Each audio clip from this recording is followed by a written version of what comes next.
I've seen Diddy have to hire extra security, almost the military, to stop people from wanting to scale the wall to get in his house, because on the other side of that wall is Beyonce, Jay-Z, and every big star you want to know. Jason Lee, the king of spilling Hollywood's juiciest tea, is on the verge of dropping a bombshell that could shake the entertainment industry to its core. Known for his insider connections and relentless pursuit of the truth, Lee has uncovered disturbing allegations surrounding none other than Sean Diddy Combs. It all started with a tip from a trusted insider in Diddy's inner circle. The whispers hinted at dark dealings and chilling sacrifices, stories straight out of a horror movie. Never one to shy away from controversy, Jason Lee began piecing together the puzzle, tapping into his vast network of sources and gathering evidence. Now, Lee is reportedly ready to reveal the shocking truth about Diddy's alleged involvement in these disturbing practices. With testimony and evidence in hand, he's prepared to unleash a scandal that will leave the world questioning everything about power, fame, and fortune in Hollywood. In that moment, I had a choice to show up and be me, and I did. But it's not the old me that would have lost it. Yeah. And just put it all out there for everybody else to watch without context to go, gotta stay away from that guy. So that's the part of the evolution that I'm on. I don't know if it's therapy, I don't know what it is, but I'm happy with it. You said there's a difference. You call yourself a culture critic, not an entertainment journalist. Right. What's the difference? Well, for me, remember, was it Ebert, Siskel and Ebert, where they used to watch movies and they used to have their critic of it? Mm-hmm. I watch the industry play out. I watch entertainment and politics play out, and I have an opinion for it. A journalist, they don't really have opinions, in my opinion. They're writing a story, they're telling a story without putting their opinions on it. I like to have an opinion. I've never written a story on my website. I don't write stories. I have writers that do that. I have social media. I don't post on Hollywood Unlocked. My writers, they do all of that. They have editorial discretion, do whatever they got to do. Of course, within the guidelines I've set, and if there's any questionable thing, they'll ask and I'll say yes or no. But when it comes to my opinion, I get my notes of what the topic is, and then I just say what I think. Very rarely go through all the notes. You started Hollywood Unlocked in 2015. Yes. With who? Me. Now, in 2024, how many employees do you have? Oh, now I have there's probably total like 14. Yeah. Because now we have a chief revenue officer who's focused on bringing in revenue. We have a chief financial officer who's responsible to make sure we're managing the money right, and the cap table, and this investors and this and that. And then we have we just launched Healthcare Unlocked, which is a whole healthcare initiative to get Americans healthier, because people don't know that there's $0 healthcare options affordable to them. And now for people that have been kicked off of Medicaid, the government kicked off like 11.5 million people off Medicaid. We're helping to sign those people up through working with celebrities to promote that, getting America healthier again. So there's different parts of the business. It's evolved from a website and a social media page to a show to original content. And now we're looking at the tech side and developing our app and our network. We have an award show, which you should come to, June 21st. It's Fly at the Beverly Hilton.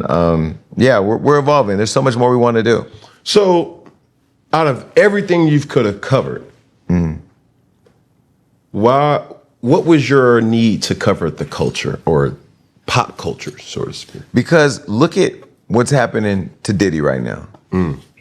I'm not saying Diddy did it. I'm not saying Diddy didn't do it. And I'm not going to say no Diddy. That's the whole joke online right now. But when you look at it, we cannibalize our own more than they do. For sure. We will cancel us before they do, and we will make ourselves the laughing stock, not understanding we're really doing the layup for it to happen to somebody else, right? You saw when Kanye got canceled for doing what he did, and what he did was very reckless in how he decided to articulate his thoughts. But then you saw how easy it was for people to try to go after and kill Kyrie for retweeting something that existed on Jeff Bezos' website. Right? Nobody ever mentioned Jeff Bezos. So, when I look at the application to cancel culture, when I look at the storytelling and how they used to vilify Floyd, and here I am on the jet with this man, super generous, looking out for everybody, inspiring kids everywhere we go, all over the world, people know him and are inspired by him. But to vilify him or make a mockery out of him or to do this and that, I'm like, there has to be a platform that has a little bit more responsibility. You can still be critical, but you got to be fair and you got to be even-handed in how you hand it out. that's what I thought I wanted to do. So as a critic, it was Charlemagne who said, because he was somebody else I looked up to, and you see his evolution from when he was with Wendy to now, I looked at him, he said, man, it's really hard for me to tell what you are, but if anything, you're a culture critic. So I called my attorney and I said, trademark culture critic, because that's what I am. And then now that's what because they would say, oh, he's a blogger. How you gonna call me a blogger and put me in not that there's anything with being a blogger, but that's your way of minimizing my impact, or that's your way of minimizing my power. That's your way of minimizing my influence. And dumb people will buy into that shit. I'm way bigger than that. Because there's people like, the people that had the Wendy Williams show that told me I wasn't big enough to host her show. Then I went out and built a show that was making more numbers than with Sherry. Shout out to Sherry, I love her show now. But, when she first came out the gate, I killed her in the numbers. And I didn't have the big infrastructure of a network behind me and, all these advertisers. It was just me, my 3 people, and a studio I built, and we killed them, crushed them with Cardi B first episode. So I look at it like, again, being a culture critic, you have a responsibility to the culture while being critical to also protect it and make sure that other people recognize that. I feel that. I mean, granted, you're here on set of Funky Friday, funded by yours truly. And I've always said this many times, that what I penetrate or project into the world is something that I want people to see authenticity. I want people to see like, yo, bro, I care to tell the truth. And I want to be very relatable to the people who I want to impact. You just can't put me in this corner to say like, oh, no, don't say that or don't do that. It's like, no, bro, I want to give hope to people by saying you can still make it by being yourself. Yeah. And we're living in a very sensitive world, might I add. But at the same time, being fake is popular. Being real is castrated. It's really scary. It's really scary. Like, I don't post on social media like I used to anymore because I understand the weight of my influence and the words I use. Right. But there are times I'll look at things happen and I want to go say something, but I choose now to only do it if it's in my podcast or on my show. It's a part of my show. Right. Because if I go say it on Instagram, it hits different. People go, But we are living in a world where everybody's ultra sensitive. And this is the craziest part of how we're all trained to become enslaved to the bullshit. You want that brand endorsement, you got to fall within the guidelines or fall within the culture of this brand. Well, if your opinion or your free thought doesn't fall within the guidelines of a brand that's going to pay you, that means you're paid for your thought. So you're really not a free thinker, you're a slave. And so I don't have all the deals I could have, and I'm going to get deals because they're being offered to me now, but I keep telling everybody, if you want me to work with you, you're going to have to understand the level of freedom that I operate in. I'm going to have to be able to say what I think and what I feel. And here's the scary part about it. Howard Stern can do it. Joe Rogan can do it. But if you black and brown and you do it, no, you didn't think that noose was off your neck. You better get back over there and sit down. See, that's why I love it. They can't get me. And as soon as I feel like they're going to get me, like Tamara Hall. I don't really hate Tamara Hall. She's beautiful. She's a wife, mom, and all that. But like, why all the black people keep saying you don't like black people at your show? There's this doctor, if you go and look, Dr. Ian, I think his name is. He went and said how the producers over there was treating him as a black man. He went into this whole thing. You got to go watch it anyway. There's a problem over there because you're too busy chasing TikTok, like most of these rappers, because you fall on that TikTok. Well, what happens when TikTok gets banned? All you motherfuckers ain't gonna know who you are. I am.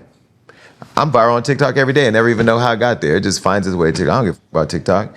But everybody right now is enslaved to being fake, because to be real, to be that one thing that ain't like nothing else, boy, you ain't in line. But Joe Rogan and them can do it and get $200 million to do it. A big bag. Crazy. But I have to ask, and you being in the position that you've created for yourself, admirable, might I add. Everything that's happened with Diddy right now. Yeah.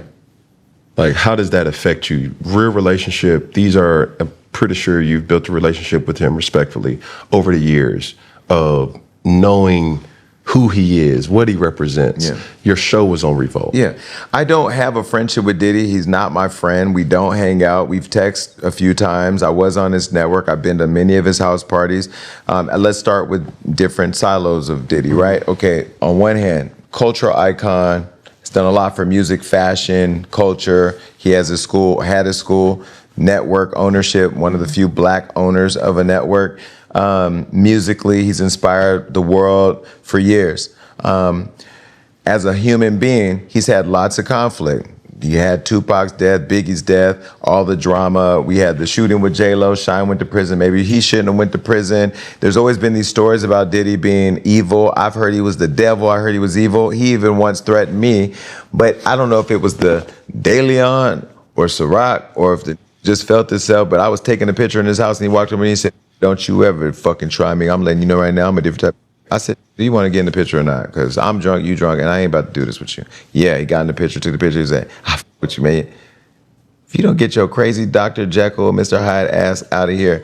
But you know, that was the little experience I had with him. But every text was always love. It was always cool. It was always nice to me. When I see him and Cassie together, I have a video somewhere on one of my Snapchats, them dancing through the house and having a great time, all love. I mean, I've seen Diddy have to hire extra security, almost the military, to stop people from wanting to scale the wall to get in his house, because on the other side of that wall is Beyonce, Jay-Z, and every big star you want to know. T.D. Jakes was there too, but I don't know if he was busting open. I'm just saying. Because they said that too about the good bishop. This is what I hate about the internet. If you say it is true, if you think it is true, if somebody retweets it is true, everything ain't true. I don't know. What? I'm just saying, the fact that they said the bishop was busting open, I honestly had to take a break that week, because I said, what we not going to do is take a man who's touched the world, pause, or whatever, and in a way that all of us have felt it in our spirits when we've needed to be filled up with the word of the Lord, and castrate him that way. Yeah. But anyway, back to Diddy.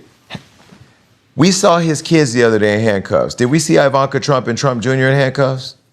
But they daddy got niggas thinking they Spider-Man climbing up the wall to kill the vice president and take over Congress and stop an election. But we ain't seen a mugshot or nothing, because we're teaching people watching, black and brown gonna be treated one way, white gonna be treated another way. Black and brown gonna be cannibalized and evil and vilified.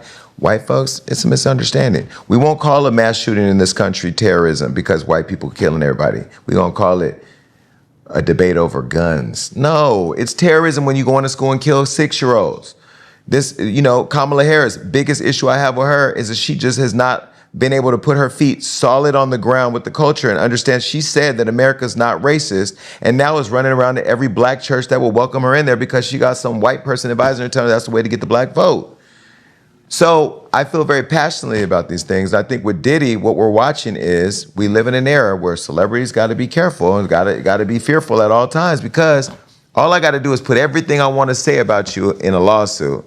Let TMZ or Hollywood Unlocked or anybody run the lawsuit, because you can't sue a lawsuit. It's a public document. Mm-hmm. So it got out to the public. So they did their dirty work. And then, regardless if you're guilty or not, you're going to lose everything. For sure. And then by the time you get to court, you lost it all. And okay, yeah, you didn't do it. It's crazy. So I'm not saying that Diddy didn't do it or he did do it. I think if he goes through his process like R. Kelly did, but we saw the R. Kelly tape, so we knew he did that. Y'all kept dancing in the name of love and asking if you could fly. You saw what that did to that little kid. You. But anyway, with Diddy, we didn't see all this stuff. I saw him and Cassie embracing each other, dancing, and you know, whatever. And then she said what she said. We don't know if it happened or didn't happen. We know she got a bag. We don't know how much. And then that opened the floodgates to dogpile on Diddy, and Diddy's lost it all. He's lost a school that was helping black kids. He's lost his clothing line that none of us were buying at Sean John over at Macy's.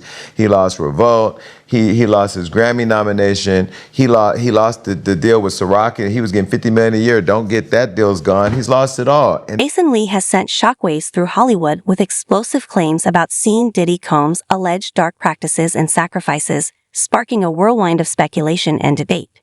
Known for uncovering celebrity secrets, Lee's latest Exposé delves into accusations of sinister rituals, betrayal, and power-hungry tactics that allegedly defined Diddy's climb to the top. It all began with an anonymous tip from someone within Diddy's inner circle, hinting at a web of deceit, broken relationships, and chilling sacrifices that go beyond the ordinary hustle for fame. Jason Lee, refusing to ignore the gravity of these allegations, embarked on a relentless pursuit for the truth. What he uncovered, according to his claims, paints a disturbing picture of the sacrifices Diddy allegedly made, not just morally but spiritually, to maintain his empire. From allegations of black magic rituals to turning his back on friends and family, the revelations suggest a man willing to cross any boundary for power and success. Lee's sources provided damning evidence, including receipts, anonymous testimonies, and purported recordings that shed light on the alleged darkness behind Diddy's glamorous facade. When Jason Lee published his findings, the internet exploded. Social media was ablaze with reactions ranging from shock and outrage to morbid fascination. Fans, critics, and industry insiders dissected every detail, while Diddy's reputation took a significant hit. Even his staunchest supporters struggled to brush off the mounting claims. Kim Porter, we all know about the time that she cut Diddy with a corkscrew. Do you recall any other time that her and Diddy got into it? Well, I could hear it in the suite, in the hotel suite. And then sometimes when Kim lived on 70th something street and I would go upstairs with Diddy, you could hear the shit in the hallway. And I would just shake my head when he come out or whatever, and Kim would be in the house. And it's always about where she was at or who she was dealing with. You know what I mean? So I'm not going to see you physically put your hands on nobody. I don't give a shit who you are, or what. I'm not going to see you physically put your hands on her. You understand? That's not going to be me. You know, first of all, I can't. The position I was in, you understand? Investigator for child abuse, worked for Elite Investigations, New York State parole officer. I'm mandated to do something. You understand? I'm mandated to do something. If she says, yo, his bodyguard was right there, but I'm still moonlighting. I'm moonlighting as his bodyguard. I'm working as his bodyguard, but I still have that other function as a state officer. I'm mandated to do something. And because the type of dude I am, I'm going to do something anyway. If you don't want me there, it's all right. It's all good. He could have fired me when I told him I'm going to whoop his ass when he said something to his mama like that. He could have fired me then. It didn't make no difference if he did or he didn't. At the time, I'm Gene. I'm Big Gene. He need me more than I need him. I had the two biggest cats, the three biggest people in New York City behind me. Chaz Williams, Slick, and K. Slay. Do you understand what I'm saying? All those guys representing me, I'm on their team. So he needed me more than I needed him. Because they're not going to do nothing to him. They're not going to push up because they know, oh, that's Chaz man with him. That's K. Slay man with him. That's Slick man with him. You understand? So now, I don't care nothing about what he say. If he wrong, he do something wrong around me, I'ma straighten his ass out. Especially if he do something wrong to a woman. I'm not doing that. That got on his knees one time when we was in the club, and I think Kamara ran out when he said some profanity to her. I think we was in Envy's. No, we was in Envy's? No, we wasn't in Envy's. Was it Envy's or Eugene? We was at one club, and he had said some fly shit. I said, yo, that's Russell Simmons' wife. But if her security ain't gonna do a motherfucking thing, he just cursed her. But that's a whole nother story at a whole nother time, bro. Crazy, man. So you could hear Diddy putting hands on Kim Porter. Well, see, he always do, like I told you, he be doing that. He'll start off, he'll have something on his mind, and he'll like that play fight with them. You understand? And he'll be hurting them when they to the point where they'll be like, yo, stop. You know what I'm saying? But, you know, they got the room is locked. You don't hear none of that. And then, you know, Kim would walk out in her white robe, and you could see it in her face. But what are you going to do? Right. I always wanted to ask you this, man. Do you know anything about these after parties that Diddy be having? Which after parties? There's a lot of after parties. There's a lot of after parties for a lot of different reasons. There's after parties if we doing it at the hotel after we do a party, or there's after parties after the after party. You understand? Right. I guess the one people talk about is the after party. Well, those will be when him and somebody that he needs something from or wants something from. And he'll get those girls and he'll line them up with him. And they'll all go in the same room. And by the end of the next morning, he done got what he need and got what he want. Because 9 times out of 10, he done put those people in a position, in an awkward situation, that they're going to have to give him what he want. What you mean by that? Go more into detail about that.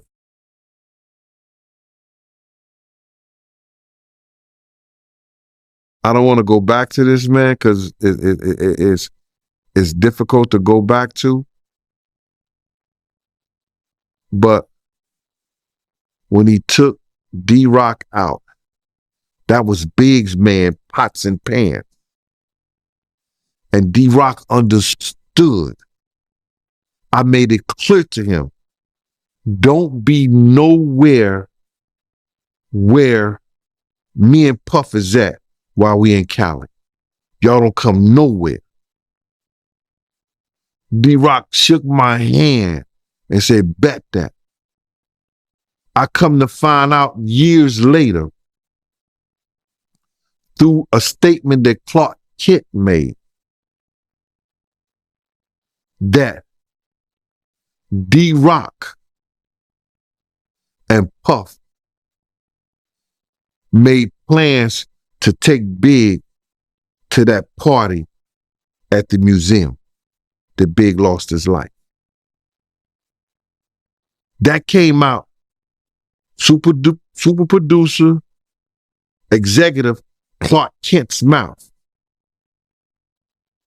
I knew that to be true because Puff took D-Rock out. Jason Lee's explosive revelations about Diddy's alleged dark sacrifices have unleashed a tidal wave of controversy, shaking the entertainment industry to its core. Fans and insiders alike are now grappling with a revaluation of one of hip-hop's most prominent figures and the murky dealings behind the scenes. The shockwaves extend far beyond Diddy, with whispers circulating that this is merely the tip of the iceberg. Rumors are now swirling about other celebrities who might be entangled in similarly questionable practices, leaving many to wonder just how deep the rabbit hole goes.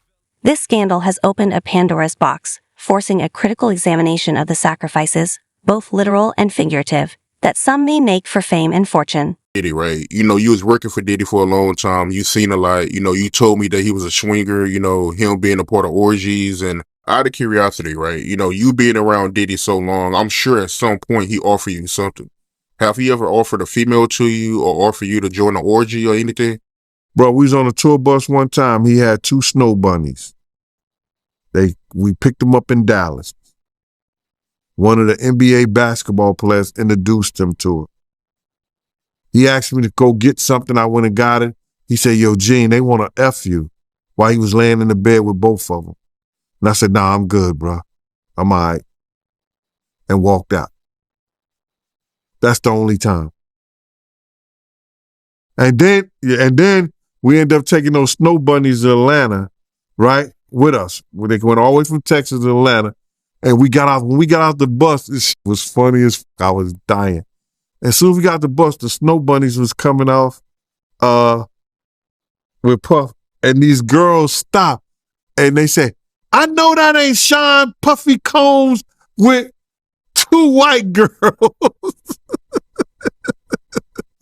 Some girls was yelling that out. Yo, those girls were on the next thing flying back to Dallas.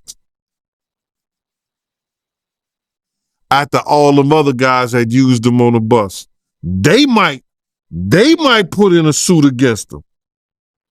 Even though they was strippers from the club. Damn.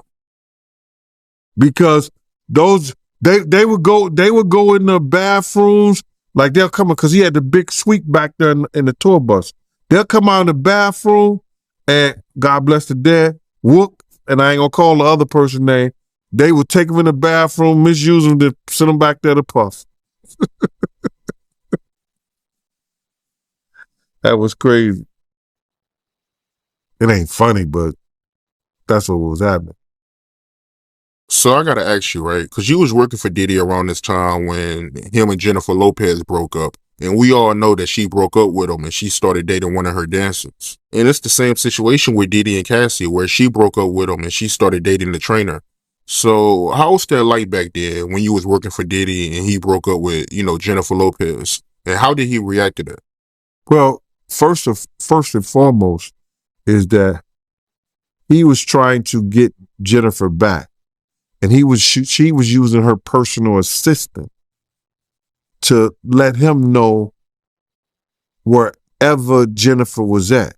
That's why when Jennifer said that she'll pop up, one time she popped up and she was somebody, there was I think 100 dozen roses. Who buys a chick 100 dozen roses or something like that? And it was because her personal assistant at the time had some kind of lead. Her personal assistant had some kind of what you call it, owed Diddy something. I don't know what she owed him, but she would let Diddy know wherever Jennifer was at so he could do something. He was trying to get Luther Vandross over there to sing to her. You know what I'm saying? He was gonna sing. He was trying to get Luther Vandross over there to sing to Jennifer. But Jennifer wasn't going for that because she had went through enough of his bull crap. Even when we come to the studio and there's like mad girls up in there and they being disrespectful or whatever like that, he was trying to convince her that, because he was in the industry, he had to have mad girls up in the studio and everything like that. And then it was time that she tried to confide and talk to me. But I would tell her, I'm not at liberty to say anything, Ms. Lopez, because I was working for him then. And she said today that he never cheated. She never caught him cheated on her. And you ain't got to catch somebody if you itching or you scratching or something like that. I don't really know. But the type of girls that he was dealing with sometimes, I don't think it was all the best of the best, because he had these white British girls, and him and his boy used to always say, "How your skinny white girl doing?" They used to ask each other. That's how they used to ask each other, "How your skinny white girl doing?" And I wouldn't mess with them with a 10-foot pole. Was he abusing her or no? Nah, she was too high profile for him to do some shit like that. She was Jenny from the Bronx. She ain't going for that shit, no way. She was not going for that shit, no way. I got a thing that I'm holding to, like a situation that happened at the studio. She wasn't going for that shit. Nah, not at all. He wasn't. He couldn't play fight with her. The implications of Jason Lee's revelations are staggering. If someone as powerful and influential as Diddy can face such damning allegations, it sends a chilling message. No one in Hollywood is untouchable. Lee's Exposé isn't just about the potential downfall of a single celebrity. It has ignited a broader conversation about the true cost of fame and the extreme lengths people will go to succeed in the ruthless entertainment industry. Beneath the glitz and glamour lies a dark underbelly of greed, manipulation, and exploitation. So, what does this mean for the future of celebrity culture? Only time will tell. But one thing is certain, the world is watching closely. As more secrets from Diddy's empire come to light, the stakes have never been higher. Hollywood's landscape is shifting in ways we could never have imagined, forcing a reckoning with its hidden shadows.